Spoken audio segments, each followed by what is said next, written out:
തിരുവനന്തപുരം പാലോട് ചെറുമകൻ മുത്തച്ഛനെ കുത്തിക്കൊന്നു. ഇടിഞ്ഞാർ സ്വദേശി രാജേന്ദ്രൻ കാണിയാണ് കൊല്ലപ്പെട്ടത്. ചെറുമകൻ സന്ദീപിനെ നാട്ടുകാർ പിടികൂടി പോലീസിൽ ഏൽപ്പിച്ചു. റിനു ശ്രീധർ തിരുവനന്തപുരത്ത് ചേരുന്ന കൂടുതൽ വിവരങ്ങളുമായി. റിനു, എപ്പോഴാണ് ഈ സംഭവം? എന്താണ് ഇത്തരത്തിൽ കൊലപാതകത്തിന് കാരണമായത്?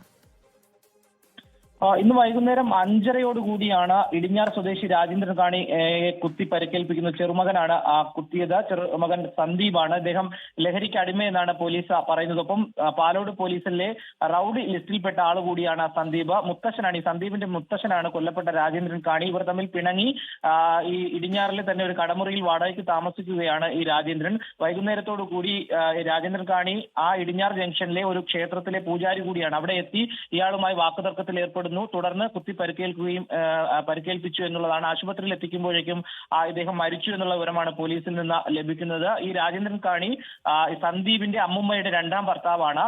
ഈ മുത്തശ്ശി നേരത്തെ മരണപ്പെട്ടിരുന്നു, ആക്സിഡന്റിൽ മരിച്ചതാണ്. അതിന്റെ ഇൻഷുറൻസ് തുകയെ ചൊല്ലിയുള്ള തർക്കമാണ് ഈ കൊലപാതകത്തിലേക്ക് കലാശിച്ചത് എന്നുള്ളതാണ് പോലീസിൽ നിന്ന് ലഭിക്കുന്ന വിവരം. ശരി, റിനു ശ്രീധരാണ് വിശദാംശങ്ങൾ നൽകിയത് തിരുവനന്തപുരത്ത് നിന്ന്. ലോകത്തെവിടെയായാലും ഏത് സമയത്തും 24 വാർത്തകളും ഓഗ്മെന്റഡ് റിയാലിറ്റി പാക്കേജുകളും എക്സ്പ്ലെയിനറുകളും വിശദമായി കാണാൻ ഞങ്ങളുടെ യൂട്യൂബ് ചാനൽ നിങ്ങൾക്ക് സബ്സ്ക്രൈബ് ചെയ്യാം.